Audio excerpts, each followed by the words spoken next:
नारायणं नमस्कृत्य नरं चैव नरोत्तमं देवीं सरस्वतीं व्यासं ततो जयमुदीरयेत्। मूकं करोति वाचालं पङ्गुं लङ्घयते गिरिं यत्कृपातमहं वन्दे परमानन्दमाधवं। यत्कृपातमहं वन्दे परमानन्दमाधवं। ईळोपाख्यानम् अत्रोगतं तारोपाख्यानमेव च सूर्यवंशानुकथनं ससादाद्यानुगादयः। शौकन्याञ्चाथ सर्जाते ककुस्थस्य च धीमतः खट्टाङ्गस्य च मन्धातु सौभरे सगरस्य च।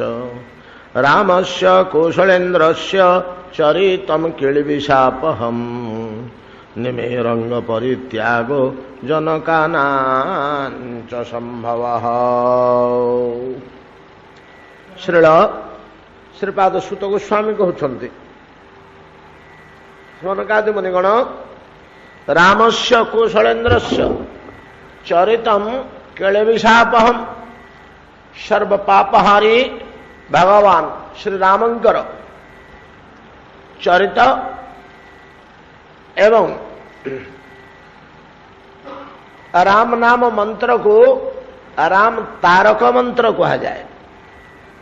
तारक मंत्र संसार दुख वो जावतीय पातकरु जे परित्राण करती दुख नाश करिवारे पाप विशेषकर पाप धौत करिवारे राम शब्द भगवान अन्यान्य नाम अपेक्षा अधिक शक्तिशाली। सब नाम रे पाप क्षय है, सब नाम रे पाप क्षय है, किंतु पापक्षय कर्म रे खाली पाप क्षय तो है ना, आउ अनेक कल्याण साधित है जीवर भगवान का नाम रे। किंतु राम नाम रे अन्यान्य कल्याण सह ये पापक्षय कर्मटा अतिमात्रा रे घटी थाए। यही महिमा राम नाम रही। वाल्मीकि तार उदाहरण प्रमाण जो भगवान श्री राम को लीला कथा अवतार कालीन जदिव सुदीर्घ सामान्यतः मुख्य मुख्य कथा उपरे आम मैंने स्पर्श कर जाऊे।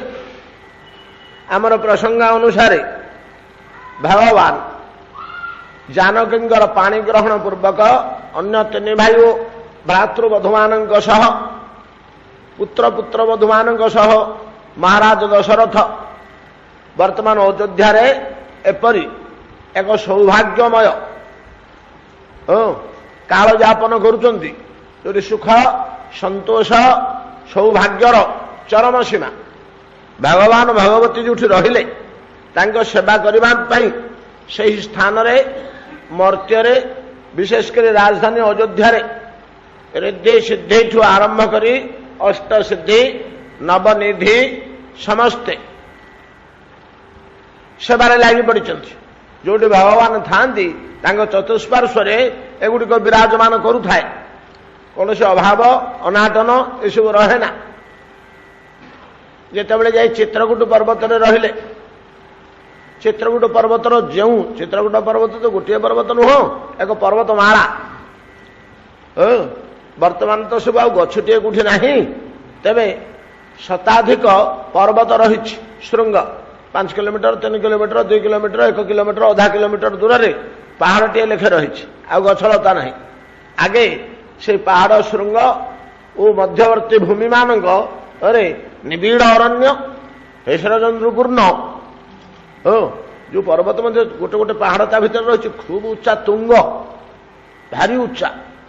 अत्रिमुनि का आश्रम निकटर जो पर्वत रही जो मंदाकिनी बही जाऊँगी से खूब उच्चा ठीक हिमालय ढंगर पर्वत कांथ भाया उठी गोटे वैचित्र से देखा मिले बोधे से ना मंदाकिनी ସେଠି ସେଇଭଳିଆ ପର୍ବତ ରହିଛି। ହିମାଳୟର ଯୋଉ ପ୍ରକାର ଶୃଙ୍ଗ ମାନଙ୍କର ସିଧା ଉଠିଥିବେ ଉପରକୁ ଘର ଭଳିଆ, ଆଉ ତେରଛା ନାହିଁ, ଗଡ଼ାଣିଆ ନାହିଁ, ସେ ସେଇଭଳିଆ ଗୋଟିଏ ପର୍ବତ ତ୍ରିମୁନିଙ୍କ ଆଶ୍ରମ ପାଖରେ ରହିଛି, ଠିକ ମନ୍ଦାକିନୀ କୂଳରେ। ମନ୍ଦାକିନୀ ଲାଗିକି ତାର ପାଦ ଦେଶଠୁ ମନ୍ଦାକିନୀ ବଡ଼ ହେଲେ 15 ମିଟର କି 10 ମିଟର ହବ। ଯାହା ହଉ, ସେଠି ଯେତେବେଳେ ରହୁଥିଲେ, ଯୋଉ ପର୍ବତଟିରେ ପ୍ରଭୁ ଶ୍ରୀରାମ ବାସ କରୁଥିଲେ ତା ନାଁଟି ବର୍ତ୍ତମାନ କାମଦଗିରି। ତା ନାଁ ହେଉଛି କାମଦଗିରି। ପୂର୍ବରୁ କଣ ଥିଲା କହିହେବନି।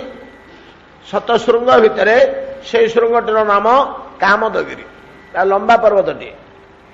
ଯେମିତି ଆମର ଗୋବର୍ଦ୍ଧନ ପର୍ବତ ପରିକ୍ରମା କରନ୍ତି ବୃନ୍ଦାବନରେ, ସେମିତି ରାମ ଭକ୍ତ ମାନେ, ଅଯୋଧ୍ୟାବାସୀ, ଅନ୍ୟାନ୍ୟ ଚିତ୍ରକୂଟବାସୀ ଗଣ ସେ କାମଦଗିରିର ଚତୁର୍ଦିଗରେ ପରିକ୍ରମା କରନ୍ତି। ସେମାନଙ୍କର ଧାରଣା ଯେ ଏହି ପର୍ବତରେ ପରିକ୍ରମା କଲେ ସମସ୍ତ ମନୋକାମନା ପୂରଣ ହୁଏ। ସେଠି କାମଦଗିରି କହିବା ଉଦ୍ଦେଶ୍ୟ କଣ ନା, ଗୋଟିଏ ମନୁଷ୍ୟ ଚଳିବା ନିମନ୍ତେ ଯେଉଁ ଯେଉଁ ବସ୍ତୁର ଏକାନ୍ତ ପ୍ରୟୋଜନ, ଯେମିତି ନିଦ୍ରା, ଆହାର, ଭୟ ଇତ୍ୟାଦି ପାଇଁ ଜଳ, ଫଳ, କୁସୁମ, କିଶଳୟ, କୋମଳ ପତ୍ର, ସୁନ୍ଦର ଛାୟା, ତୃଣ ପ୍ରାନ୍ତର ଇତ୍ୟାଦି ଚଳିବା ନିମନ୍ତେ, ବେଶ ଭଲରେ ଆରାମରେ ଚଳିବା ନିମନ୍ତେ ଯାହା ଦରକାର ସେ ଗିରିରୁ ପ୍ରାଚୁର୍ଯ୍ୟ, ଯେତେ ଫଳ ତୋଳିଲେ ସରିବନି। ଯୋଉଠି ଦେଖିଲେ ସେଠି ଝରଣା। କାହିଁକି? ଭଗବାନ ବାସ କରୁଥିଲେ ବୋଲି ସେଠି। ସେଠି ବେଶୀ ଦିନ ରହିଲେ ତ। 14 ବର୍ଷ ବନବାସ ଭିତରୁ ସେଠି ତ ପ୍ରାୟ 10 ବର୍ଷ ରହିଛନ୍ତି। ଚାଲି ଚାଲିକିରି ଯିବା ପାଇଁ ଯେତିକି ସମୟ ଲାଗିଲା ଚିତ୍ରକୂଟକୁ, ଚିତ୍ରକୂଟରେ ସେ ପର୍ବତରେ ରହିଲେ, କୁଟିଆ ତିଆର କରିଦେଇକିରି ଆସିଥିଲେ ଗୁହକ, ଏବଂ ସେ ପର୍ବତରେ ରହିଲେ ଯେ ରହିଲେ ଦଣ୍ଡକାରଣ୍ୟକୁ ଯିବା ପର୍ଯ୍ୟନ୍ତ। ଆଉ ଦଣ୍ଡକାରଣ୍ୟରେ ତ ଅଳ୍ପ ଦିନ ବାସ କରିଛନ୍ତି। ଭୁଲ କହିଲେ, ଚିତ୍ରକୂଟରେ ବେଶୀ ଦିନ ରହିନାହାନ୍ତି। ଚିତ୍ରକୂଟରେ ରହିଛନ୍ତି ଭରତ ଆସିଲା ପର୍ଯ୍ୟନ୍ତ। ଭରତ ଆସିବାର କିଛି ଦିନ ପରେ ଭରତଙ୍କୁ ପାଦୁକା ଦେଇ ଆଉ ଟିକେ ଦକ୍ଷିଣକୁ ପଳେଇଲେ, ଯେ ଏଇଠି ନିକଟ ହେଇଗଲା ଅଯୋଧ୍ୟା ଠାରୁ, ଆଉ ଅଯୋଧ୍ୟାବାସୀ ସମସ୍ତେ ଆସିଥିଲେ, ଜାଣିଗଲେ ଆମେ ଏଇଠି ରହୁଛୁ ବୋଲି, ଚତୁର୍ଦିଗରେ ପ୍ରଚାର ହେଇଗଲା ଆମେ ପର୍ବତରେ ରହୁଛୁ, ତେଣୁ ବାରମ୍ବାର ବନ୍ଧୁବର୍ଗ, ପ୍ରିୟ ପରିଚିତ ଲୋକ ଆସିପାରନ୍ତି, ତେଣୁ ସ୍ଥାନ ପରିବର୍ତ୍ତନ କରିଦେବା ବୋଲି ଆଉ ଦକ୍ଷିଣକୁ ପଳେଇଲେ। ବହୁତ ଦକ୍ଷିଣକୁ ପଳେଇଥିଲେ। କାହିଁ? ଚିତ୍ରକୂଟ ରହିଲାଣି ଏଲାହାବାଦ ପାଖରେ, ଦଣ୍ଡକାରଣ୍ୟ ଆସି ରହିଲାଣି ଓଡ଼ିଶା ଦକ୍ଷିଣ ପଟେ, ଆଉ ବହୁତ ଦୂର ପଳେଇ ଆସିଲେ ଚିତ୍ରକୂଟ। କିନ୍ତୁ ଯୋଉ ବର୍ଷ 1.5 ବର୍ଷ ଚିତ୍ରକୂଟରେ ଥିଲେ, ଏତେ ସୁଖମୟ ଜୀବନ ପ୍ରଭୁଙ୍କର, ତ ସେ ଗିରି ସବୁ କିଛି ଦଉଥିଲା, ଯାହା ପ୍ରୟୋଜନ ହେଉଥିଲା। ତେଣୁ କାମଦଗିରି ତା ନା। ଏବେ ସେ ଅଞ୍ଚଳରେ ପ୍ରସିଦ୍ଧ ଗିରି ସିଏ। ଗୋଟିଏ ସୁନ୍ଦର ଆଶ୍ରମ ମଧ୍ୟ ତାର ପାଦ ଗଢ଼ା ହେଇଛି। ସେ ଆଶ୍ରମର ନାଁ ହେଉଛି ମଧ୍ୟ କାମଦଗିରି ଆଶ୍ରମ। ଯାହା ହଉ, ବହୁ ସାଧୁ ସନ୍ଥ ସେଠି ବାସ କରୁଛନ୍ତି। ଭଗବାନ ଯୋଉଠି ରହନ୍ତି ସେଠି ସମସ୍ତ ଶୋଭା ସମ୍ପତ୍ତି ଆପେ ଆପେ ଛାଇ ହେଇଯାଏ। ଏଥିରେ ବିଶେଷ କିଛି କହିବାର ନାହିଁ। କିନ୍ତୁ ବଡ଼ ଆଶ୍ଚର୍ଯ୍ୟର କଥା, ଏ ଜଗତରେ କାହାରି ଗୋଟିଏ ସ୍ଥିତି ଚିରଦିନ ନିର୍ବାହିତ ହୁଏ ନା। ଜଗତର ପରିବର୍ତ୍ତନ ବା ରୂପାନ୍ତର ହେଉଛି ଆୟୁଷ। ତାର ଆୟୁଷ ହେଉଛି, ଆମର ଯେମିତି ଆୟୁଷ ହେଉଛି ଦିନ ଦିବସ, କେତେ ଦିନ ବଞ୍ଚିଲା ଆଉ ଆମର ଆୟୁଷ ଦିବସ, କିନ୍ତୁ ଜଗତର ଆୟୁଷ ହେଉଛି ରୂପାନ୍ତର ବା ପରିବର୍ତ୍ତନ। ପ୍ରତି ମୁହୂର୍ତ୍ତରେ କିଛି ନା କିଛି ରୂପାନ୍ତର ଚାଲିଥିବ, ପରିବର୍ତ୍ତନ ଚାଲିଥିବ। ତେଣୁ ଏ ପରିବର୍ତ୍ତନ ତ ସ୍ୱାଭାବିକ।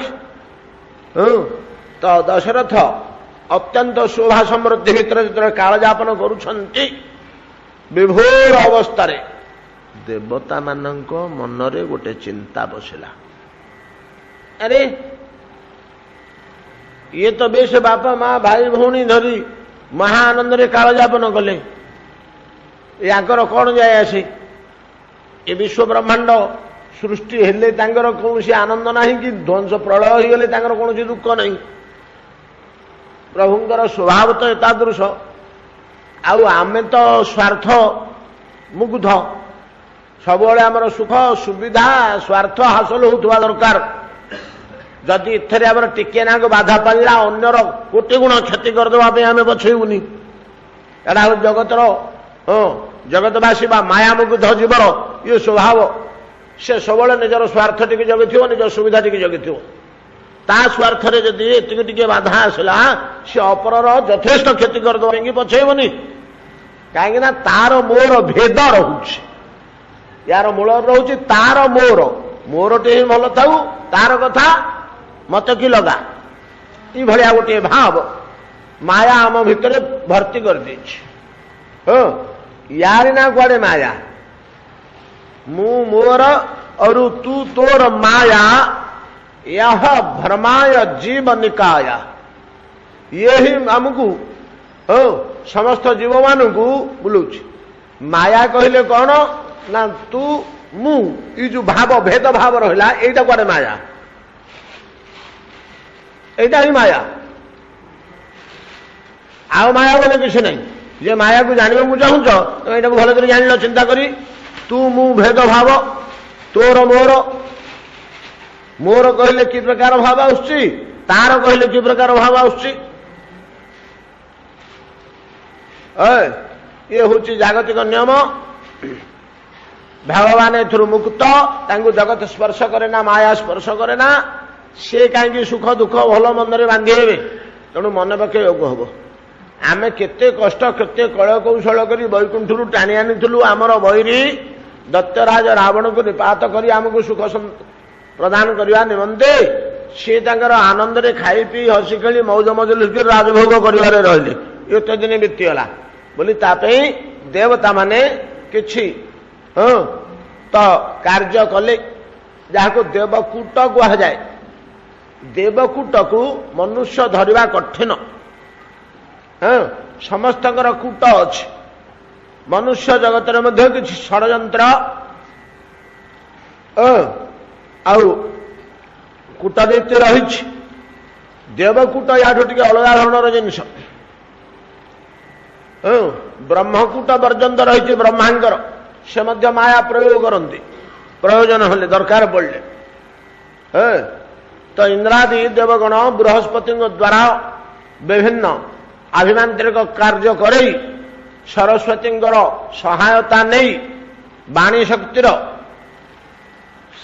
प्रभु भगवान किपरि रावण को बद्ध करिवे तार कौशल व्यवस्था कले अरण्य को ये जीवा निहाती दरकार भगवान अरण्य को जीवा निहाती दरकार ये कौशल प्रथम पर्याय कर्म आरंभ होला दशरथ मनरे गोटे भावना आसला दशरथ मनरे गोटे भावना आसला जे आमर चतुर्थ पुरुष होगला आसी चतुर्थ बयस होगला आसी आम तो टिके डेरी रे संतान लाभ करूँ बर्तमान तो पिला माने बड़ बड़ हो गले आउ विवाह कर सारे पुओ बोहू घर होगा जाऊँगी आमे आउ कहीं भितर रेस्पॉन्सिबिलिटी नहीं दायित्व नहीं तांको द्वारा अपदस्थ हवा अपमानित हवा ता पूर्व आम अपसरी जाइथिले भल अलग होते भल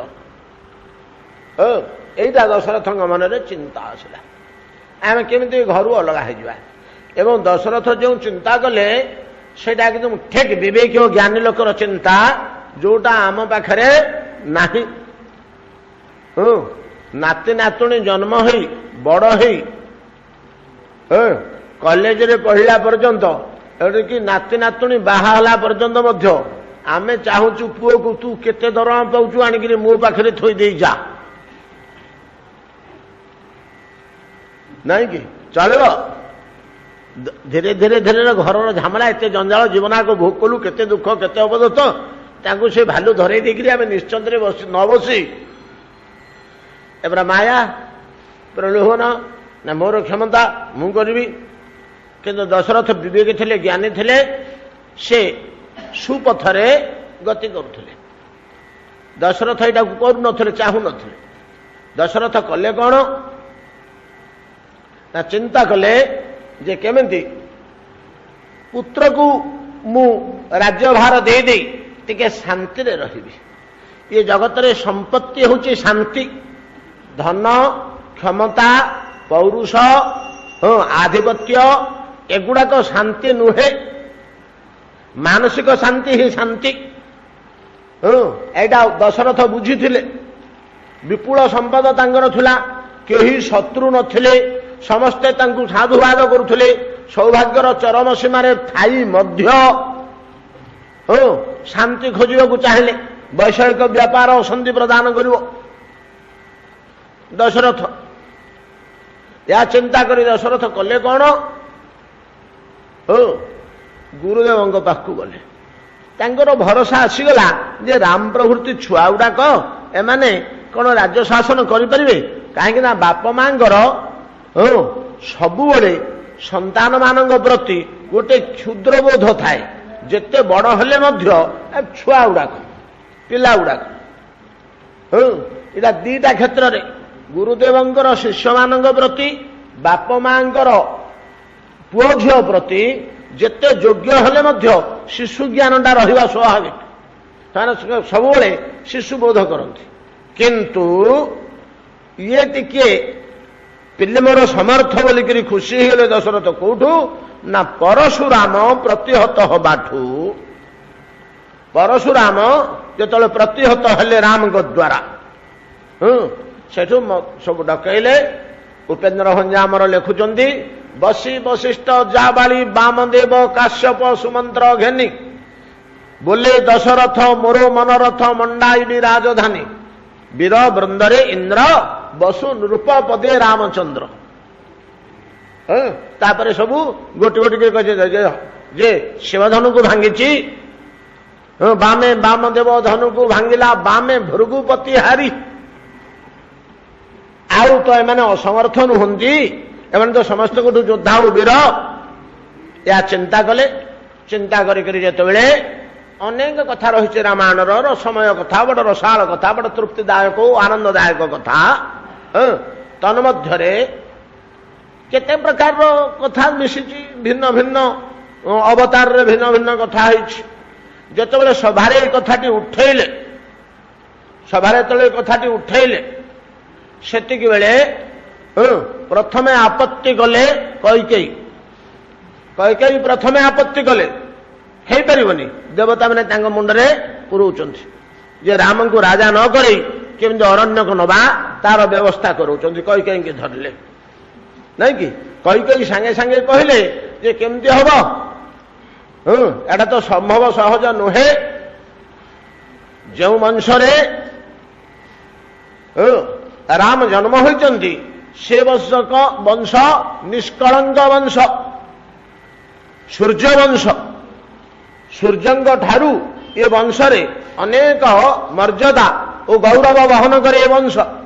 ବର୍ତ୍ତମାନ ରାମକୁ ସିଂହାସନରେ ବସେଇଦେଲେ ଏ ନିଷ୍କଳଙ୍କ ବଂଶରେ କଳଙ୍କ ଲାଗିଯିବ ବୋଲି ସେ ଆପତ୍ତି କଲେ। ରଗତ୍ୱା ରାଜା ନମୁଚେୟର ଦଶରଥ ମବତତ କେ କଇ ସଭ୍ୟ ମଧ୍ୟେ। ସଭା ଭିତରେ କହିଲେ, ଗତ୍ୱା ରାଜା ନମୁଚେଇ আর ଦଶରଥ ମବତତ କେ କଇ ସଭ୍ୟ ମଧ୍ୟେ ରାଜନ ମାଭିଷେକ। ହେ ରାଜା ଅଭିଷେକ କରନା ରାମଙ୍କର, ମା ଅଭିଷେକ। ରାଜନ ମାଭିଷେକ ବିରମତୁ ନବିଧି। ବିରମତୁ, ଏ କାର୍ଯ୍ୟ ବନ୍ଦ କରନ୍ତୁ। ରାମକୁ ସିଂହାସନରେ ଅଭିଷେକ କରିବା କାର୍ଯ୍ୟ ବନ୍ଦ କରନ୍ତୁ ବୋଲି କୈକେୟୀ କହିଲେ। ବିରମତୁ ନବିଧି ନିଷ୍କଳଙ୍କେ କୁଳେଶ୍ୱେନ। କାହିଁକି ନା ଭୂପୁତ୍ରୀ ଯଶ ଜାୟା ସତୁ ଭବତୁ କଥଂ ଭୂପତି ରାମଚନ୍ଦ୍ର। ଯେତେବେଳେ ସୀତା ହେଉଛନ୍ତି ପୃଥିବୀର କନ୍ୟା, ପୃଥିବୀର କନ୍ୟା, ତାଙ୍କ ପାଣି ଗ୍ରହଣ ହେଲେ ରାମ। ସେ ପୁଣି ଆଉ ଥରେ ପୃଥିବୀ ପତି କିପରି ହେବେ? ରାଜା ହେବାକୁ ହେଲେ ତ ପୃଥିବୀପତି ହେବାକୁ ହବ। ପୃଥିବୀର କନ୍ୟାଙ୍କୁ ବିବାହ କରି ପୃଥିବୀର ପତି ହେବା ସୁନ୍ଦର କି? ଭୂପୁତ୍ରୀ ଯଶ ଜାୟା ସତୁ ଭବତୁ କଥଂ ଭୂପତି ରାମଚନ୍ଦ୍ର। କେମିତି ରାଜା ହେବେ ସେ? ଏକ ବାଧାଟା ଯେତେବେଳେ ଆସିଲା, ବଶିଷ୍ଠ କହିଲେ ମହାରାଜ ରହ, ଗୋଟେ ବିଘ୍ନ କାହିଁ ଆସିଲା ପ୍ରଥମରୁ? ଏ କାର୍ଯ୍ୟ ଏତିକିରେ ଥାଉ। ଯୋଉଠି କୌଣସି କାର୍ଯ୍ୟରେ ଗୋଟେ ବିଘ୍ନ ଦୁଷିବ ସେ ଟିକେ ଅପେକ୍ଷା କରିଯିବ। ବିଘ୍ନ ସହିତ ଲଢ଼େଇ କରି, ଦୈବୀ ବିଘ୍ନ ଅନେକ ସମୟରେ ବଡ଼ କ୍ଷତିକାରକ ହୁଏ, ବଡ଼ ଭୟଙ୍କର ହୁଏ। ଦୈବ ଦୁର୍ଯୋଗ ଥିଲେ, ଦୁର୍ଭାଗ୍ୟ ଥିଲେ, ଯଦି ଆମର ଦୁର୍ଭାଗ୍ୟ ଥାଏ ତାହେଲେ ଦୈବ ତାକୁ ଦେଖେଇବ ରାସ୍ତା, ସେ ଦିଗକୁ ଧୀରେ ଧୀରେ ଧୀରେ ଟାଣି ନେଇଯିବ। ତାର ସୂଚନା ସ୍ୱରୂପ ପ୍ରଥମେ ବିଘ୍ନ ଆସିବ। ବିଘ୍ନଟାକୁ ଆସିଲେ ଯେ ବିଘ୍ନଟାକୁ ଗଣନ୍ତି ନାହିଁ, ଛାଡ଼ ଗୁଡ଼ାକୁ କିଏ ପଚାରୁଛି ଆମେ ମାନୁନୁ, ସେମାନେ ଧୀରେ ଧୀରେ ଧୀରେ ଟାଣି ହେଇଯାନ୍ତି ଭୟଙ୍କର ବିପଦ ଭିତରକୁ, ଭୟଙ୍କର ଦୁଃଖ ଭିତରକୁ, ଭୟଙ୍କର ନରକ ଭିତରକୁ। ତେଣୁ ବିଘ୍ନ ଆସିଲେ ଟିକେ ବିଚାର କରିବାକୁ କହ। ବଶିଷ୍ଠ ମନା କଲେ, ହେଲେ ଟିକେ ରହିଛ, ଏତିକିରେ କଥା ରହୁ, ହେଲେ କିଛି ଆଲୋଚନା କରନି। ଦୌଡ଼ିଲେ ଦଶରଥ ବଶିଷ୍ଠଙ୍କ ଗୃହ। ବୋଲେ ଆଜ୍ଞା କ'ଣ କରିବା, ଗୋଟେ ରାଜା କରିଥାନ୍ତି, ମୁଁ ଚାହୁଁଥିଲି, ଆଉ ଏମିତି କେମିତି ନା ହଉ, ଏମିତି ଗୋଟେ ଘଟଣା ଆସିଲା, ମହାରାଜ ଦଶରଥ ଗୋଟିଏ କାର୍ଯ୍ୟ କର, ଆଉ ଏତେ ହଇ ହଲ୍ଲା ନ କରି ଯଦି ନିହାତି ତୁମେ ରାଜା କରିବାକୁ ଚାହୁଁଛ, ବଶିଷ୍ଠ ଜାଣୁଛନ୍ତି ଇଏ ମହାଶକ୍ତି ବୋଲି, ତା ଇଚ୍ଛା ହେଲା ବଳବତୀ, ତା କାର୍ଯ୍ୟରେ କ'ଣ ଗୋଟେ ବିଘ୍ନ ଆସୁଛି, ତା କାର୍ଯ୍ୟରେ କ'ଣ ବିଘ୍ନ, ତା ବିରୁଦ୍ଧରେ ବିଘ୍ନ କ'ଣ କରିବ, ଯଦି ବିଘ୍ନ ଆସୁଛି ତାହେଲେ ତା ଇଚ୍ଛା ହେଇପାରେ। ହଉ, ଯଦି ଆପଣ ଚାହୁଁଛନ୍ତି ଏ ବିଘ୍ନ ଗୁଡାକୁ କାହା ବଳରେ ଅତିକ୍ରମ କରି ହବ, ଜଡ ବଡ ବିଘ୍ନ ଆସିଲେ ନା ହରିଭକ୍ତି ବଳରେ। ଭଗବତ ଭକ୍ତି ଯଦି ରହେ, ଈଶ୍ୱର ଭକ୍ତି ଯଦି ପ୍ରବଳ ହଏ, ତାହେଲେ ଯେତେ ବିଘ୍ନ ଉପଦ୍ରବ ଆସିଲେ ମଧ୍ୟ ସମସ୍ତେ ମୁଣ୍ଡ ପୋତି ଦେବେ। କେହି ହେଲେ ଭକ୍ତିର ବିରୁଦ୍ଧରେ ଛିଡା ହେବେନି, ଭକ୍ତିର ବିରୁଦ୍ଧରେ ପାଟି ଖୋଲିବେନି। ତେଣୁ ଭକ୍ତି ସହକାରେ ଆଡମ୍ବର ନଥାଇ ଏ କାର୍ଯ୍ୟ ସମାପନ କର। ଆଉ କିଛି କଥା ନାହିଁ, ଭାଷା ନାହିଁ, ଜାଣିବାକୁ କାହାକୁ ସୁଯୋଗ ସୁବିଧା ଦବାନି। କାଲି ତୁମେ ଆଜ୍ଞା ଅଭିଷେକଟେ କରିବା, ଚକ୍ରବର୍ତ୍ତୀ ହେବେ ପ୍ରଭୁ ଶ୍ରୀରାମ, ଆଉ ଟିକେ ଇଏ ସମସ୍ତେ ଆମର କରଦ ରାଜା ହେବେ। ସମଗ୍ର ଆର୍ଯ୍ୟାବର୍ତ୍ତରେ ଯେତେ ରାଜା ଅଛନ୍ତି ସେମାନେ ନିଜ ନିଜ ଉପହାର ଆଣିକିରି ଦେବେ। ମତେ ଯୋଉମାନେ ସମ୍ରାଟ ଚକ୍ରବର୍ତ୍ତୀ ବୋଲି ମାନୁଥିଲେ, ଆଜିଠୁ ରାମଙ୍କୁ ଚକ୍ରବର୍ତ୍ତୀ ବୋଲି ମାନିବେ। ଆଉ ଗୁଡାକ ନ କରିକି ଆଡମ୍ବର ସମସ୍ତଙ୍କୁ ଖବର ନ ଦେଇ କେମିତି କରିବା ନା, ନାଇଁ, ତା କଲେ କାର୍ଯ୍ୟ ହେଇପାରିବନି, ଚଟ୍ କରି କର। ବଶିଷ୍ଠ ହୁଏତ ଯୋଗ ବଳରେ କି ତପସ୍ୟା ବଳରେ କିଛି ଜାଣିପାରିଲେ, ହେଲେ ଚଟ୍ କରି କାଲି ମୋ ଆଦେଶ, ମୋର କଥା ମାନ ମହାରାଜ। ଆଖି ବୁଝିକିରି ମାନିଗଲେ ଦଶରଥ। ଏବଂ ତା ପରଦିନ କୌଣସି ଲଗ୍ନ ତିଥି ବାର ନ ଦେଖି ବଶିଷ୍ଠ ବୁଝେଇଦେଲେ, କି ଲଗ୍ନ ତିଥି ବାର ଦେଖିବ ତମେ କ'ଣ ଜାଣୁନ? ଇଏ ଅନନ୍ତ କୋଟି ବ୍ରହ୍ମାଣ୍ଡ ନାଥ, ତା ଇଚ୍ଛା ବଳବତୀ, ତା ଇଚ୍ଛା ବଡ।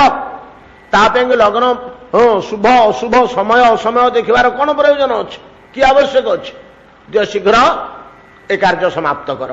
ଯେମିତି ଶୀଘ୍ର କାର୍ଯ୍ୟ ସମାପ୍ତ କରିବା ପାଇଁ କହିଲେ, ସିଧାସଳଖ ଯାଇକରି ଘୋଷଣା କରିଦେଲେ ଦଶରଥ ଯେ ସୁମନ୍ତ୍ରଙ୍କ ଜରିଆରେ ଯେ କାଲି ସକାଳ 10ଟା ବେଳେ ପ୍ରଭୁ ଶ୍ରୀରାମଙ୍କର ଅଭିଷେକ ହବ, ସେ ରାଜସିଂହାସନରେ ବସିବେ। ସମସ୍ତେ ପୁରବାସୀ ନିଜ ନିଜର ଘର ଦ୍ୱାର ସଫା କରି ମଙ୍ଗଳ ପ୍ରଦୀପ ଜଳେଇ ପୂର୍ଣ୍ଣକୁମ୍ଭ ଥୋଇ ଦ୍ୱାରରେ ତୋରଣ ଓ ପୁଷ୍ପମାଳା ଇତ୍ୟାଦିରେ ସଜେଇ ନଗରକୁ ସଜେଇ ଦିଅ। ଲୋକେ ଆଶ୍ଚର୍ଯ୍ୟ, ଅଯୋଧ୍ୟାବାସୀ ବହୁତ କାଳ ହେଲା ଆମେ ଯାହାକୁ ଅପେକ୍ଷା କରିଥିଲୁ, ଯେଉଁ ପରମ ମହନୀୟ ମହୋତ୍ସବ, ନେତ୍ରୋତ୍ସବ ଦର୍ଶନ କରିବାକୁ ପ୍ରଭୁ ଶ୍ରୀରାମଙ୍କୁ ଆମେ ଦର୍ଶନ କରିବୁ ସିଂହାସନରେ, କାହିଁକିନା ଏ ତ ସମସ୍ତଙ୍କର ପ୍ରାଣ ହେଇଯାଇଛନ୍ତି। ପୂର୍ବରୁ ଆମେ କାଲି ନା ପରଦିନ ଆଲୋଚନା କରିଛେ, ପ୍ରମାଣ କରିଛେ ଯୁକ୍ତି ତର୍କ ଦେଇ ଯେ ଏଇଟା ହଉଛି ଈଶ୍ୱର ଲକ୍ଷଣ। ସେ ସମସ୍ତଙ୍କ ହୃଦୟକୁ ସ୍ନେହ ଶ୍ରଦ୍ଧା ମାଧ୍ୟମରେ ଜୟ କରିପାରନ୍ତି। ସମସ୍ତଙ୍କ ମନ ସିଆଡ଼କୁ ଆକୃଷ୍ଟ, କି ପଶୁ କି ପକ୍ଷୀ କୀଟ ପତଙ୍ଗ ଈଶ୍ୱର ସ୍ୱରୂପ ପ୍ରତି ଆକୃଷ୍ଟ ହେବା ସ୍ୱାଭାବିକ। ଈଶ୍ୱରଙ୍କୁ ସମସ୍ତେ ଭଲ ପାଇବେ, ସ୍ନେହ କରିବେ, ଏଇଟା ସାଧାରଣ କଥା। ତେଣୁ ଅଯୋଧ୍ୟାବାସୀ ସମସ୍ତେ ପରମ ଆନନ୍ଦମୟ, ପରମ ପ୍ରୀତିମୟ ଅବସ୍ଥାରେ ଅଛନ୍ତି। ଦେଖିଦେଇକିରି କ'ଣ ରାମକୁ ଯେ କେତେବେଳେ ସିଂହାସନରେ ବସିବେ ବୋଲି ଯେତେବେଳେ ଶୁଣିଦେଲେ, ଏମିତି ହଠାତ୍ ଅଚାନକ ଏମିତି ହେଇଯିବ, ଆନନ୍ଦରେ ଏକଦମ ଉମୁକି ଉଠିଲା ଅଯୋଧ୍ୟା। ସବୁ ଠିକଠାକ ହେଇଗଲା। ସକାଳୁ ରାମଙ୍କର ଅଭିଷେକ ହେଇଯିବ। ରାତ୍ରିରେ କୈକେୟୀ ଦଶରଥଙ୍କ ପାଖରେ କିଛି ନିବେଦନ କଲେ, ବୋଲେ ମହାରାଜ ଦେବକୂଟ ଦେବତାମାନେ ତାଙ୍କର କାର୍ଯ୍ୟ ସିଦ୍ଧି କରିବା ପାଇଁ ବ୍ୟବସ୍ଥା କରୁଛନ୍ତି। ମହାରାଜ ଗୋଟେ ନିବେଦନ ଅଛି ମୋର। କୈକେୟୀ କହିଲେ, ମହାନ ଆନନ୍ଦର କଥା, ଆଜିର ଏତେ ବଡ଼ ଶୁଭ ଦିବସ, ରାମ ତ କୌଶଲ୍ୟା ଯେତିକି ରାମକୁ ଭଲ ପାଆନ୍ତି କୈକେୟୀ, ରାମକୁ ତୁମେ ତା ଅପେକ୍ଷା ଅଧିକ ସ୍ନେହ କର, ଅଧିକ ଭଲ ପାଅ। ରାମର ସୁଗୁଣ, ରାମର ତ ବିଷୟରେ ଅନେକ ସମୟରେ ଆସିକରି ମତେ କହ। ଆଉ ଏ ଆନନ୍ଦ ସମୟରେ ତମେ ତ ଯାହା ମାଗିଲେ ମୁଁ ତାହା ଦେବି। ମୁଁ ତ ସବୁବେଳେ ତୁମ କଥା ମାନେ ଶୁଣେ। ଆଉ ଗୋଟିଏ ନିବେଦନ କ'ଣ, କହ କ'ଣ ଦରକାର? ଆପଣଙ୍କର ମନେ ପଡୁଛି ମହାରାଜ, ସମ୍ବରାସୁର ସହିତ ଯୁଦ୍ଧ କଲା ବେଳେ ଆପଣଙ୍କର ସାରଥୀ ନିହତ ହୁଅନ୍ତେ ମୁଁ ଆପଣଙ୍କର ରଥ ଚାଳନା କରିଥିଲି ଏବଂ ଯୁଦ୍ଧରେ ଆପଣ ମୋର ଚାଳନା କୌଶଳ ଯୋଗୁଁ ରାକ୍ଷସକୁ ଜୟ କରିଥିଲେ। ଅତଏବ ଆପଣ ମୋତେ ସେତିକିବେଳେ 2ଟି ବର ଯାଚିଥିଲେ। ମୁଁ କହିଥିଲି ଯେ ହଉ ବର 2ଟି ଥାଉ, ଯେତେବେଳେ ପ୍ରୟୋଜନ ହବ ମୁଁ ଆପଣଙ୍କ ଠାରୁ ସେ ବର ମାଗିନେବି, ଆପଣଙ୍କ ଠାରୁ ସେ ବର ମାଗିନେବି। ନା ହଁ ହଁ ମନେ ଅଛି, 2ଟା କ'ଣ 6ଟା ବର ନଉନୁ? ଓ ଆନନ୍ଦ ସମୟ ବୋଲିକିରି ଏଇ ସମୟରେ ଭଲ ମର ମାଗୁଛ ନା? ଠିକ ଅଛି, ଯାହା ଚାହିଁବ ନେଇଯା। ତ ନାହିଁ, ଅଧିକା ଦରକାର ନାହିଁ, ସେ ଯୋଡ଼ିଏ କରିବେ। ଆପଣ ସତ୍ୟ କରନ୍ତୁ ନା, ଯାହା ହେଲେ ତମର ଦେହ ତୁମ ପ୍ରତି ଅଦେୟ କିଛି ନାହିଁ, ଆଉ ସତ୍ୟ କ'ଣ କରିବେ? ନା ନାଇଁ ସତ୍ୟଟା କରନ୍ତୁ। ଆଗେ ତ୍ରେତୟା ଯୁଗଟା ତ ସତ୍ୟ ଯାଇଛି, ତ୍ରେତୟା ଆସୁଛି। ସତ୍ୟଟାକୁ ଲୋକେ ଲଙ୍ଘନ କରିପାରୁନଥିଲେ। ସତ୍ୟଟା ଗୋଟେ ବଡ଼ ଧରଣର ଜିନିଷ ଥିଲା। ତେଣୁ ସତ୍ୟ କରିଦେଲେ ସେ ଲୋକ ଆଉ ଏପଟ ସେପଟ ହେଇପାରିବେ ନାହିଁ, ଅନ୍ୟ କଥା କହିପାରିବେ ନାହିଁ, ସେ ବାଧ୍ୟ ହେବେ ଦେବା ପାଇଁ। ତେଣୁ ଲୋକେ ଆଗେ ସତ୍ୟ କରଉଥିଲେ। ଆଜିକାଲି ଆମର ସତ୍ୟର ମୂଲ୍ୟ ନାହିଁ। ଆମେ 3 ଥର କାହିଁକି 30 ଥର ସତ୍ୟ କରିଥିଲେ ମଧ୍ୟ କୋର୍ଟରେ ସିଧା କରିଦେଉଛୁ, ନାଇଁ ନାଇଁ ମୁଁ ଆଜ୍ଞା କିଛି ଜାଣିନି, ମୁଁ ସେଦିନ ନଥିଲି ଗାଁରେ।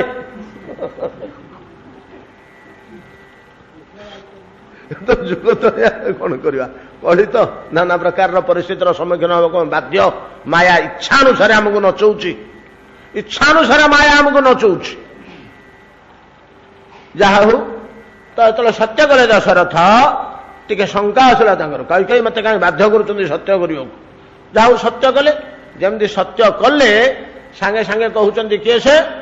କହି ଯେ ଗୋଟିଏ ବରରେ ଆପଣ ଭାରତକୁ ରାଜ୍ୟ ପ୍ରଦାନ କରନ୍ତୁ, ଗୋଟିଏ ବରରେ ଆପଣ ଭାରତକୁ ରାଜ୍ୟ ପ୍ରଦାନ କରନ୍ତୁ। ବଜ୍ରାଘାତ ହେଲା ଭଳିଆ ଲାଗେ, ଦଶରଥଙ୍କ ଉପରେ ବଜ୍ରାଘାତ ହେଲା ଭଳିଆ ଲାଗେ। ଅପେକ୍ଷା କଲେ ଦ୍ୱିତୀୟ ବରରେ ଇଏ କ'ଣ କହିବେ। ଯେମିତି କହିଦେଇଛନ୍ତି ଯେ ଦ୍ୱିତୀୟ ବର ମତେ ପ୍ରଦାନ କରନ୍ତୁ, ଯେ ରାମ 14 ବର୍ଷ ବନବାସ କରନ୍ତୁ। ଦଶରଥ ମୂର୍ଚ୍ଛିତ ହୋଇ ତଳେ ପଡ଼ିଗଲେ, ଅଚେତ ଅବସ୍ଥାରେ, ମୃତ ଅବସ୍ଥାରେ, ଅର୍ଦ୍ଧାମୃତ ଅବସ୍ଥାରେ। ନିପପାତ ମହୀପାଳ, ବଜ୍ରାହିତ ଗିରିମିବ, ନିପପାତ ମହୀପାଳ, ତଳେ ପଡ଼ିଗଲେ, ମୂର୍ଚ୍ଛା ହେଇକିରି ତଳେ ପଡ଼ିଗଲେ। କହି ବସିଛନ୍ତି ସେମିତି, ଚିନ୍ତା କରୁଛନ୍ତି କ'ଣ କରାଯିବ, କ'ଣ କରାଯିବ। ଦଶରଥଙ୍କର ଚେତନା ଫେରୁନି। ବହୁ ସମୟ ପରେ ଟିକେ ଚକ୍ଷୁ ଖୋଲି କୈକେୟୀ, ଦଶରଥ କହୁଛନ୍ତି ଯେ କୈକେୟୀ, ରାମ ଆଉ ଭରତ ମୋ ଦୃଷ୍ଟିରେ 2ଟା ଭିନ୍ନ ଶିଶୁ ନୁହନ୍ତି, 2ଟା ଭିନ୍ନ ଶିଶୁ ନୁହନ୍ତି। ରାମ ଆଉ ଭରତ ଉଭୟ ମୋ ପାଇଁ ସମାନ, କିଛି ପ୍ରଭେଦ ମୁଁ ଦେଖୁନି। କିନ୍ତୁ ବଂଶ ପରମ୍ପରା ଅନୁସାରେ ଜ୍ୟେଷ୍ଠ କନିଷ୍ଠ ଭେଦ ଗୋଟେ ଥିବାରୁ ମୁଁ କହୁଥିଲି ଯେ ରାମକୁ ରାଜା କରିବା ବୋଲି। ନହେଲେ ଭରତ ରାମ ଠାରୁ ଅଧିକ ମୋର ମାନେ କମ୍ ସ୍ନେହର ପାତ୍ର। ରାମ ଅଧିକ ମୋର ହୃଦୟ ଜୟ କରିଛି, ତା ପ୍ରତି ମୋର ପକ୍ଷପାତିତା ଅଛି, ଏପରି ନୁହେଁ। ତେବେ କୌଳିକ ପରମ୍ପରା ବିଧିତ ଗଢ଼ି ଆସୁଛି, ଜ୍ୟେଷ୍ଠ କନିଷ୍ଠ ତ ହିସାବ ରହିଛି। ତେଣୁ ଜ୍ୟେଷ୍ଠ ହିସାବରେ ମୁଁ ରାମକୁ ସିନା ରାଜ୍ୟ ସିଂହାସନରେ ଅଭିଷିକ୍ତ କରିବା ପାଇଁ ଚାହୁଁଥିଲି। ଭରତ ପ୍ରତି ମୋର କୌଣସି ଅଲଗା ଭାବ ନାହିଁ। ସେଇ ବରଟିକି ମୁଁ ଖୁସିରେ ଗ୍ରହଣ କରୁଛି। ଭରତ ରାଜା ହଉ, ଭରତ ରାଜା ହେଲେ ରାଜ୍ୟବାସୀ ଖୁସି ହେବେ, ମୁଁ ଖୁସି ହେବି, ସମସ୍ତେ ଗ୍ରହଣ କରିବେ। ଭରତକୁ କେହି ନାହିଁ କରିବେନି, କେହି ମନା କରିବେନି। ରାମ କାହିଁକି ହେବେନି? କାରଣ ନା ସିଂହାସନରେ ଅଧିରୁ ଆରୋହଣ କରିଥିବା ରାଜାଙ୍କର ପୂର୍ଣ୍ଣ ଅଧିକାର ଅଛି। ସେ ପୁତ୍ରମାନଙ୍କ ଭିତରୁ ଯାହାକୁ ଯୋଗ୍ୟ ମନେ କରିବେ, ଯାହାକୁ ଇଚ୍ଛା କରିବେ, ତାହାକୁ ରାଜ୍ୟଭାର ଦାନ କରିପାରିବେ। ଏଥିରେ କିଛି ଦୋଷ ନାହିଁ, ଏଟା ନିୟମ ଥିଲା। ରାଜା ଯାହାକୁ ଚାହିଁବେ ପୁତ୍ରମାନଙ୍କ ଭିତରୁ ତାକୁ ସିଂହାସନ ଦେଇପାରିବେ। ନାଇଁ କି ଆମର ଯଜାତି ଦେଇନଥିଲେ କି କନିଷ୍ଠ ପୁତ୍ରଙ୍କୁ? नंदंगर कौन होइछि नंद प्रभृति 5 जन केतेक शास्त्र अच्छे नंद उपनंद 2 भाई उपनंद होउछन्ति ज्येष्ठ नंद होउछन्ति कनिष्ठ आउ केतेक ग्रंथ रे देखा जाए नंद प्रभृति 5 भाई उपनंद सुनंद नंद अभिनंद नंदन एमती 5 भाई बोली से 5 भाई हिसाब जो अच्छी से नंद होउछन्ति मध्यवर्ती ऊपर को 2 जन अच्छा तलू को 2 जन अच्छा किंतु सिंहासन सी पाई अवश्य से सिंहासन टी छोटिया राज चक्रवर्ती नुह तेरे से अंचल राजत्व तो जमींदारी एमतीका पिता जहाँ को चाहिए ताकू राज्यभार दे पारे किसी कथा नहीं तेणु ए राज्य मु भरत को देवी तुम कथा अनुसार एटारे बर मोर किसी आपत्ति नहीं किंतु कई द्वितीय वर जे तुम्हें चाहूच जे राम 14 वर्ष बण को जाऊ से तुम कौन फायदा अच्छी महाराज आपण एत जुक्ति तर्क कहीं कर आपण सत्य कर बर देते निज मुहरे जाते मुझे मागि नी मोर जो प्रयोजन हम से नेबी बोली कही वर्तमान मोर प्रयोजन होला मत से बर दिंतु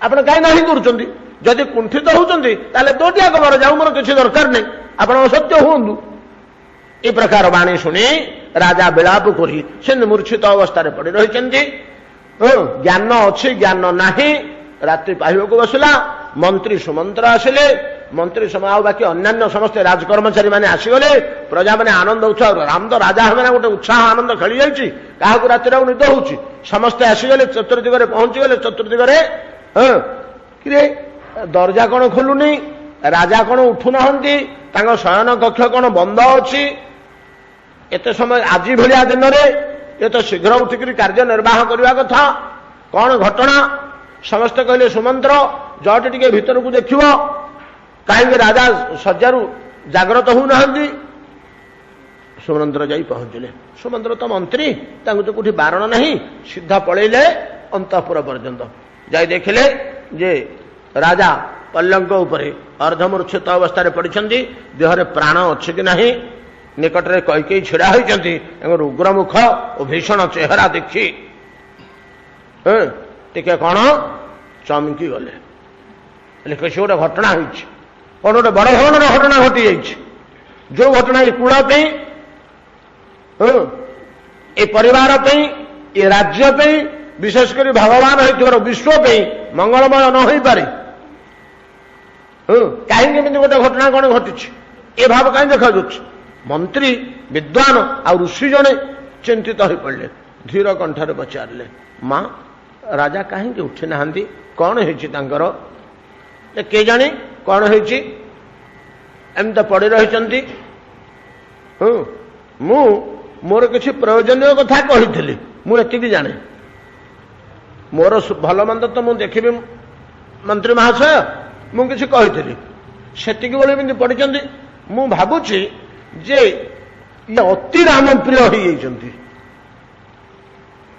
कई कहते ये अति राम प्रिय हो राम कहले एमती मुग्ध हो न्याय अन्याय सत्य असत्य धर्म अधर्म भल मंद कि दुशुनी से कि बुझुना राम छड़ा से कि बुझुना से अवस्था हो भावुँ एमती मूर्छित अवस्था अर्धचेतन अवस्था पड़ रही सुमंत्र कहले हो मुझे आसूची सीधा पलैले राम को पाक बोले नाई तार चरणर भरोसा न कले तारी आश्रय न नेले तारी नामस्मरण न कले तार कृपा न हेले मनीष जीवन में केतबेले हेले कौन सी कार्य कृतकार्य हो पारिबो नाही केतबेले हेले कृतकार्य हो पारिबो नहीं तारी आश्रय तेणु मु मंत्री हिसाब से यही परिवार को सुरक्षा करने यही षड्यंत्र कि कूटनीति रक्षा करने प्रभुंर आश्रय ना छड़ा मोर आ किसी उपाय नहीं जाई पहुंचले राम पितृतुल्य मर्यादा कले दशरथ को जो प्रकार पिता मंत्री ये तो मर्यादा पुरुषोत्तम ना जहाँ को जो मर्यादा प्रदान करने कथा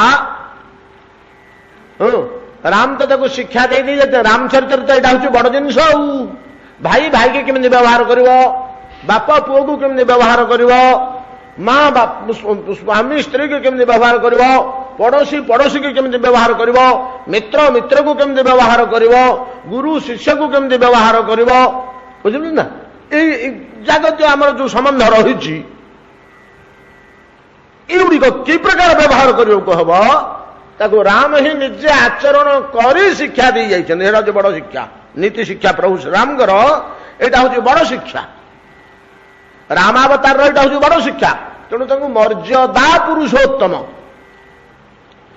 मर्यादा कि प्रकार रक्षा करने को है सुमंत्र को पूरा पितांग तुल्य साष्टांग प्रणिपात पूर्वक हे पिता बोली संबोधन करी पितृतुल्य पितृव्य भलिया ककई ददई मौसा मामू एम पितृस्थानीय नुहति कि पितांगर मंत्री हिसाब से उपयुक्त मर्यादा प्रदान कले सुमंत्र कहले बच्छ राम पिता टिके चिंतित कौन से कारण चमकी पड़े प्रभु श्रीराम बोले कहीं मो पितांगर कौन हुआ कहीं चिंतित चलतु तो शीघ्र राम आसिक पहुंचले पहुंचे देखले परिस्थिति देखीदे देखीदे कहले बोले माँ कौन है पितांगर न बच्छ राम तुम्हें ही सब समाधान कर तुम उपर सब कथा निर्भर कर कौन हो कहना माँ ना एमती राजा मत दुटी बर जाचिले से बरे मु मागिली भरत राजा हूँ आ राम 14 वर्ष बण को जातु राम तुम्हें हूँ सुसंतान तुम्हें हूँ पितृवत्सल मोर विश्वास तुम्हें एपरी कार्य कर सब न्याय धर्म सब रक्षा हम और तुम्हें उचित कर्म कल बोली समस्ते कहे एभलिया कार्य कर मोर विश्वास राम कहले हाँ माँ माँ मोर भाग्य सौभाग्य तुम्हें बढ़े देल माँ कही तुम चरण में मु चिरकाल ऋणी ही रहीगली राम कहले कहीं ना पितांग निमंते पितांग सत्यरक्षा निमंते राज्य त्याग वन गमन अरण्य तपस्या एटा चिरकाल पे मते इतिहास रे लिखिदेव सोई जननी सोई सुतु बड़ भागी जो पितु मातु चरण अनुरागी तनय मातु पितु सोच निहारा दुर्लभ जननी सकल संसारा गोसाई जी ये रामायण अध्यात्म रामायण शुल्कर भाव दे कहते जे बाप माँ एक उत्सर्गीकृत जीवन संतान या बड़ सौभाग्य आउ कि नहीं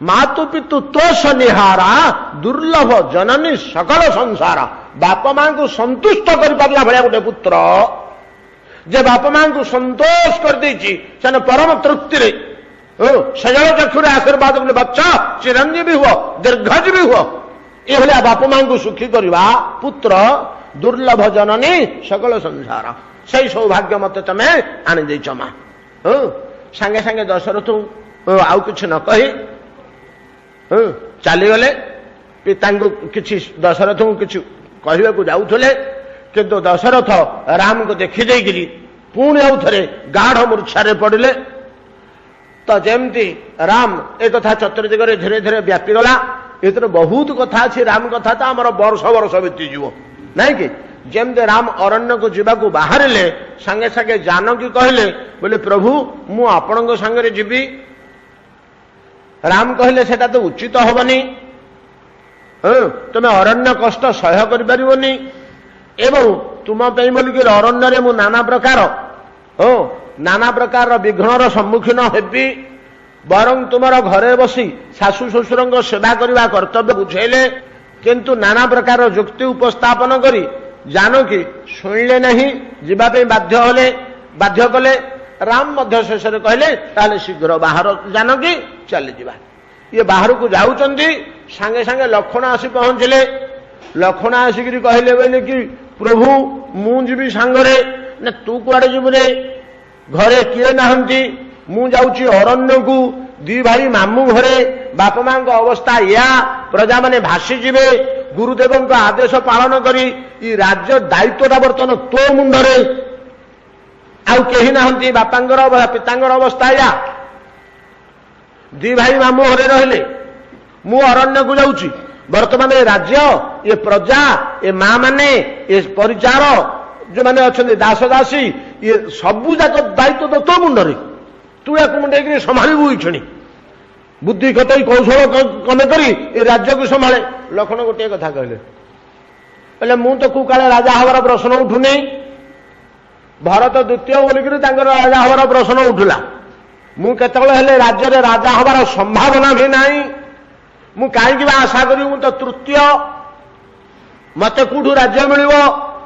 ଯିଏ ରାଜା ହବ ସିଏ ରାଜ୍ୟ କଥା ସମ୍ଭାଳିବ ନା। ମୁଁ ତ କେବେ ରାଜା ହେଇନି, କି ଭବିଷ୍ୟତରେ ମଧ୍ୟ ହବାର ନାହିଁ। ସେ ରାଜ୍ୟ ଉଡ଼ିଯାଉ, ବୁଡ଼ିଯାଉ, ପୋଡ଼ିଯାଉ, ମୋତେ କଣ ଲଗା ସେଥିରେ? ମୁଁ ରାଜ୍ୟ ଫାଜ୍ୟ କଥା କିଛି ବୁଝିପାରିବିନି। ଲକ୍ଷ୍ମଣ ଏମିତି କଣ କହୁଥିଲେ ନା, ପ୍ରଭୁ କଣ ଆପଣ ଜାଣୁନାହାନ୍ତି କି ମୋର ଆଉ କିଛି ଅଛି? ତମେବ ମାତା ଚ ପିତା ତ୍ୱମେବ, ତ୍ୱମେବ ବନ୍ଧୁଶ୍ଚ ସଖା ତ୍ୱମେବ, ତ୍ୱମେବ ବିଦ୍ୟା ଦ୍ରବିଣଂ ତ୍ୱମେବ, ତ୍ୱମେବ ସର୍ବଂ ମମ ଦେବ ଦେବ। ତୁମେ ହିଁ ମୋର ସର୍ବସ୍ୱ। ଆପଣ କଣ ଜାଣନ୍ତି ନାହିଁ ଏ କଥା? ରାମ ଦେଖିଲେ ଏ ଶୁଣିବନି, ତୁ ଯା ତ ଆଗ ମାଙ୍କୁ ଟିକେ କହିଦେଇକିରି ଆ। ମା ସୁମିତ୍ରାଙ୍କ ପାଖକୁ ଟିକେ ଯାଇକିରି ତାଙ୍କୁ ବିଦା ମାଗି ଆସ। ହଁ କଲେ ସିନା ଯିବୁ, ଗୁରୁଜନଟେ ଅଛି, ଗୁରୁଜନଟେ ଅଛି। ଆଉ ଆମ ଇଚ୍ଛାରେ ଆମେ କାମ କରିଦେବା କି ମୁଁ କହିଦେଲେ ଚଳିବ କି? ମୁଁ ଜ୍ୟେଷ୍ଠ ଭ୍ରାତା ହେଇପାରେ, କିନ୍ତୁ ଜନନୀ ତ ଅଛନ୍ତି। ତୁ ଯାଇକିରି ମାଙ୍କୁ କହିଦେଇକିରି ଆ ବୁଝେଇକିରି, ସେ ଯଦି ହଁ କରିବେ ତାହେଲେ ଯିବୁ ନା। ଆଉ ସେ ଟିକେ ଶଙ୍କିଲେ ଲକ୍ଷ୍ମଣ। କହିଲେ ମା ଯଦି କହିଦବ ନାଇଁ ନାଇଁ ତୁ ଯାଇପାରିବୁନି, ତୁ ଘରେ ରହ, ମାତୃ ଆଦେଶ ଅଲଙ୍ଘନୀୟ। ମାଙ୍କ ଆଦେଶ ତ ଲଙ୍ଘି ହବନି। କେବଳ ଅନ୍ତଃକରଣ ହେ ରାମ, ହେ ରାମ, ହେ ପ୍ରଭୁ, ହେ ନାଥ, ହେ ଗୁରୁଦେବ, କେମିତି ମା ହଁ କରିଦଉ, କେମିତି ମା ହଁ କରିଦଉ ଚିନ୍ତା କରିକିରି ଗଲେ। ଘର ଭିତରେ ପଶୁଛନ୍ତି, ଖଣ୍ଡେ ଦୂରରୁ ଯେତେବେଳେ ସୁମିତ୍ରା ଦେଖି ପକେଇଲେ ଯେ ମା ଆସୁଛନ୍ତି, ଲକ୍ଷ୍ମଣ ଆସୁଛନ୍ତି, ବାବୁ ଲକ୍ଷ୍ମଣ ଦୌଡ଼ିଆ ଦୌଡ଼ିଆ, ଶୁଣିଲୁ ଶୁଣିଲୁ। ଯେମିତି ସେ ସ୍ନେହରେ ଡାକିଦେଲେ, ଶୀଘ୍ର ଟିକେ ଶୀଘ୍ର, ଆରେ ପରିସ୍ଥିତି ବଡ ଗୋଳମାଳ ହେଇଯାଇଥିଲେ, ତୁ ଶୀଘ୍ର ଆସିଲୁ। ତାଙ୍କ ମୁଣ୍ଡରେ ବଜ୍ର ପଡ଼ିଗଲା। କଣ କହିଦବୁ କି ମା? କଣ ଗୋଟେ ଅଡୁଆ ବିପରୀତ କଥାଟେ କହିଦବୁ କି? ମା କଣ ଏଇଟା ଆଗ୍ରହରେ ଡାକିଲାନି, ମତେ ଅପେକ୍ଷା କରୁଥିଲା, ଖୋଜୁଥିଲା ନା? କଣ ଯାଇ ପ୍ରଣାମ କଲେ, ବୋଲେ କଣ ହେଲା ମା?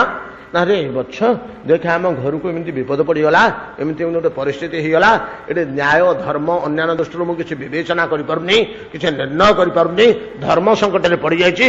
ତେବେ ତୁ ମୋ ଗର୍ଭରୁ ଜନ୍ମ ହେଇଛୁ ବାପା, ମୁଁ ତତେ ଜନ୍ମ କରିଛି, ତତେ ସ୍ତନ୍ୟପାନ କରେଇଛି, ଲାଳନ ପାଳନ କରିଛି, ବଡ କରେଇଛି, ତୋ ଉପରେ ମୋର ସମ୍ପୂର୍ଣ୍ଣ ଅଧିକାର ଅଛି। ଆଜି ମୋର ଗୋଟେ ଆଦେଶ ତୁ ମାନିବୁ ନା? ତୁ ମାନିବୁ ବୋଲେ ହଁ କଲେ କହିବେ, ହଁ ମା ମାନିବି। ମା ତୁ ଆଉ କଣ କରିବି, ତୁମ କଥା ମାନିବେ। ଶୁଣ, ଯଦି ପ୍ରକୃତରେ ତୁ ମୋର ପୁତ୍ର, ମୁଁ ତୋର ଜନନୀ, ତତେ ରାଜ୍ୟ ଭଜ କିଛି ଦରକାର ନାହିଁ। ରାମ ସୀତା ବଣକୁ ଯାଉଛନ୍ତି ବାପା, ତୁ ତାଙ୍କ ସାଥିରେ ପଳା। ପ୍ରଥମ କରି ସୁମିତ୍ରା ଏ କଥା କହିଲେ। ଏ ବାବୁ କଣ କହୁଛୁ? ନା ହଁ ମା ଯିବି ଯିବି। ଭଗବତ କୃପା। ଲକ୍ଷ୍ମଣ ବିଚାର କରୁଛ, ବଡ ସୁନ୍ଦର ଜିନିଷ ଅଧ୍ୟାତ୍ମ ରାମାୟଣରେ ଅଛି ଆଜ୍ଞା, ଆଧ୍ୟାତ୍ମିକ ଜିନିଷ ଗୁଡାକ ତ। ଲକ୍ଷ୍ମଣ ମନରେ ବିଚାରୁଛନ୍ତି, ଓହୋ ମୁଁ ହରିସ୍ମରଣ କରିଥିଲି ବୋଲି, ଈଶ୍ୱର ଚିନ୍ତା କରିଥିଲି ବୋଲି, ଭଗବାନଙ୍କୁ ଆଶ୍ରୟ କରିଥିଲି ବୋଲି, ମୁଁ କହିବା ପୂର୍ବରୁ ମା କହୁଛି ତୁ ଯା।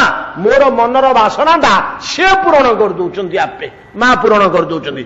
ଯାହାକୁ ମୁଁ ଭାବିଥିଲି ବିଘ୍ନ କରିବେ ମତେ ପ୍ରଭୁଙ୍କ ସାଥିରେ ଯିବା ପାଇଁ, ବିଘ୍ନ କରିବା ଦୂରେ ଥାଉ, ସେ ଆପେ ଆମ ପାଇଁ କି ମୋ ପାଇଁ ରାସ୍ତା ଖୋଲି ଦଉଛନ୍ତି। ତା ସହିତ ସୁମିତ୍ରା ଗୋଟିଏ ଅଧିକା କଥା ଆଉ କହିଥିଲେ, ପଦେ ଅଧିକା କଥା, ଯେ ଦେଖେ ଲକ୍ଷ୍ମଣ, ରାମଙ୍କ ସହ ଅରଣ୍ୟକୁ ଯିବୁ ଯେ ଆଉ ଗୋଟିଏ ଦାୟିତ୍ୱ ତୋର ରହିଲା।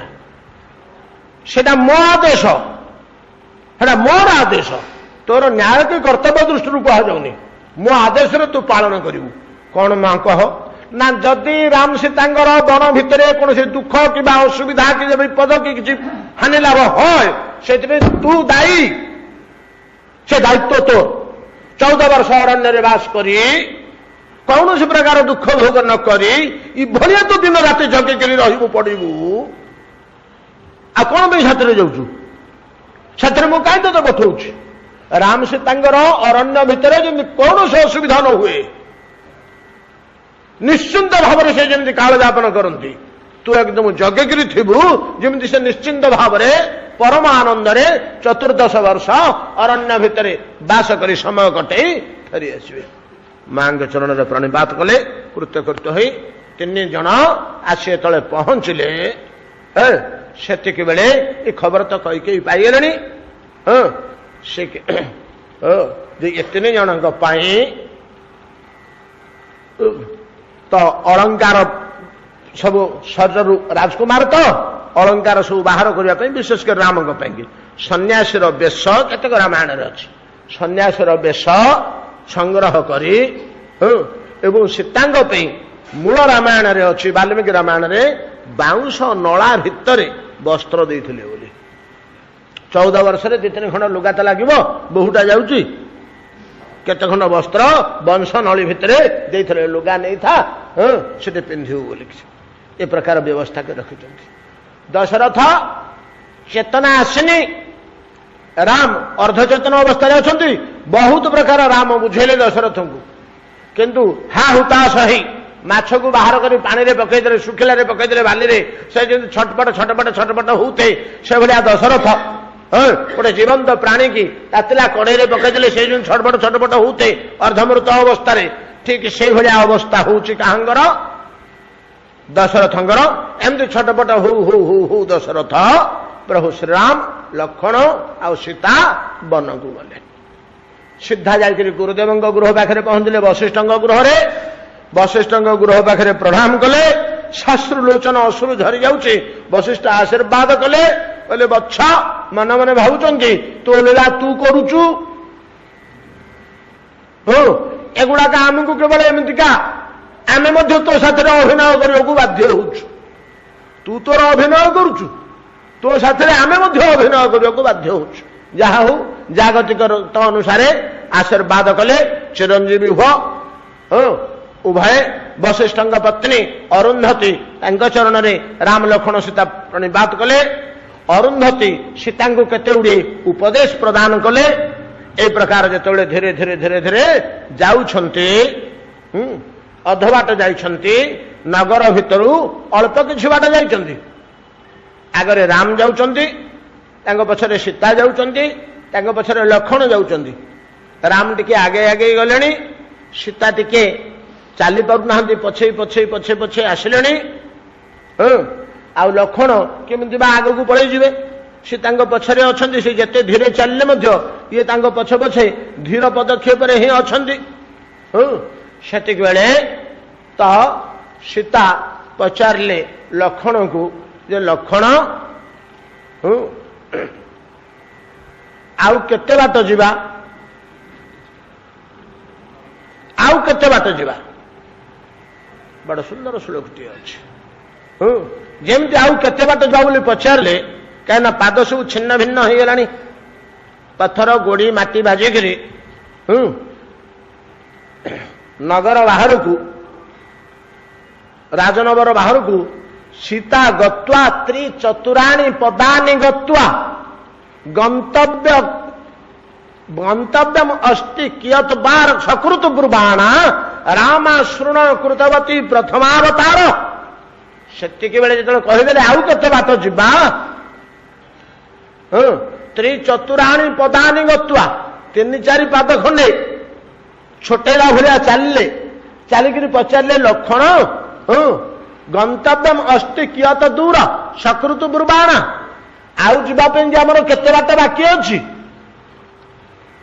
प्रभु श्रीराम चिंता कले ये तो 14 मिनिट हिनी 14 वर्ष तो अरण्य बुलवा को हम ये केमी गति कर राम का आखिर 2 धार अश्रु झरी पड़ा कि विपद पड़ली एक असुविधार पड़े कि विपद पड़े राम चक्षुरु 2 धार अश्रु झरी पड़ा रामा शृण कृतवती प्रथमावतार या पूर्व राम के आखिर के लुह बही ना दशरथ एड़े सुखरे रखिले एड़े जत्न रखिले कौशल्या प्रभृति माँ मैंने एपरी भाव जत्न कर रखिले जे टिके लुह कबे आखिर बही ना ये प्रथम करी सीतांगर वाक्य रामा शृण अशृण कृतवती प्रथमावतार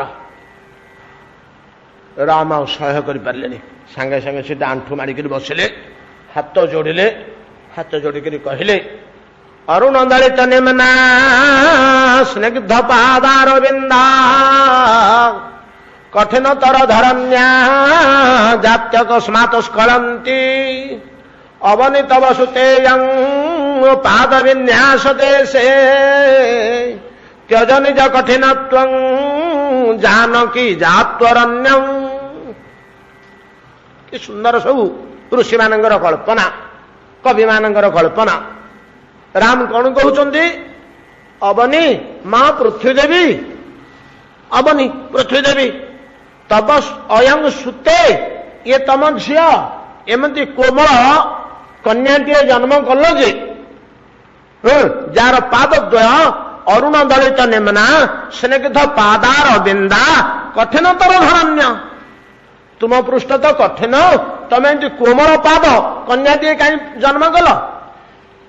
ତୁମେ ତ ସ୍ୱୟଂ କଠିନ, କଙ୍କର ପର୍ବତ ପାହାଡ଼ ପ୍ରସ୍ତର ବନ୍ଧୁର ତୁମ ଦେଶ ପୃଷ୍ଠଭୂମି, ତା ଉପରେ ତୁମେ କାହିଁକି ଏମିତିକା ତ କନ୍ୟାଟିଏ ଜନ୍ମ କଲ? ଅରୁଣ ଦଳିତ ନିମ୍ନା ସ୍ନିଗ୍ଧ ପାଦାର ବିନ୍ଦା କଠିନତର ଧରଣ୍ୟା। ଏ ଯଦି ଗୋଟେ ପଡ଼ିଯିବ ତାହେଲେ ସେଇଠି ତ ତାର ଜୀବନ ପାତ ହବ। ଜାତ୍ୟକସ୍ମାତ୍ ସ୍ଖଳନ୍ତି। ତେଣୁ ମା ମୋର ନିବେଦନ ଗ୍ରହଣ କର ମା। ଅବନୀ ତବ ସୁତେୟଂ ପାଦ ବିନ୍ୟାସ ଦେଶେ, ଏ ତମ ଝିଅ ତୁମ ପୃଷ୍ଠରେ ଯୋଉଠି ଯୋଉଠି ପାଦ ପକଉଛି ସେ ଜାଗାଟା ଟିକେ ତମର ନରମ ହେଇଯାଉ, କୋମଳ ହେଇଯାଉ, କଠିନ ନ ହଉ। ଅବନୀ ତବ ସୁତେୟଂ ପାଦ ବିନ୍ୟାସ ଦେଶେ ତ୍ୟଜ ନିଜ କଠିନତ୍ୱଂ, ସେଇ ଜାଗାଟା କଠିନ ନ ହେଇ ଟିକେ କୋମଳ ହେଇଯାଉ। ପୃଥ୍ୱୀ ଦେବୀ ନିଜ କନ୍ୟା ପ୍ରତି ଯେଉଁ ବାତ୍ସଲ୍ୟ, ପ୍ରଭୁ ଶ୍ରୀରାମଙ୍କର ଯେଉଁ ଆଦେଶ, କୋଟି ବ୍ରହ୍ମାଣ୍ଡ ନାଥ ପରମ ପୁରୁଷୋତ୍ତମ ମର୍ଯ୍ୟାଦା ପୁରୁଷୋତ୍ତମ, ତାଙ୍କର ଯେଉଁ ଆଦେଶ, ସେ ଆଦେଶ ଅନୁସାରେ ପୃଥ୍ୱୀ ଦେବୀ କଣ କଲେ? ନିଜର କୋମଳତା ପ୍ରକାଶ କଲେ। ସେହି ସେହି ସ୍ଥାନ ମାନଙ୍କରେ ଯୋଉ ଯୋଉ ସ୍ଥାନରେ ପାଦ ବିନ୍ୟାସ କରୁଛନ୍ତି କିଏ ସେ? ଜାନକୀ। 14 ବର୍ଷ ତମାମ, 14 ବର୍ଷ ତମାମ ଆଉ କିଛି ଅସୁବିଧା ହେଇନି। এই ପ୍ରକାର ଭାବରେ ପ୍ରଭୁ ଶ୍ରୀରାମ ଯେତେବେଳେ ଯାଉଛନ୍ତି, ପ୍ରଥମ ଦିବସ ତମ ସାତିର ବାସା, ଦୁସରି ଗୋମତୀ ତୀର ନିବାସା। ପ୍ରଥମ ରାତ୍ରିରେ କୋଉଠି ରହିଲେ, ଦ୍ୱିତୀୟ ରାତ୍ରିରେ କୋଉଠି ରହିଲେ, ଏ ତ ଘଟଣା ତ ସରିବ ନାହିଁ। ଡିଟେଲ ଆମେ ବର୍ଣ୍ଣନା କଲେ। ଚୁମ୍ବକରେ ଆମେ ଟିକେ ଟିକେ ଟିକେ ଟିକେ ଆଣରେ ପିଲେ ଟିକେ ଟିକେ ଟିକେ ଟିକେ ଆମେ ଚୁମ୍ବକରେ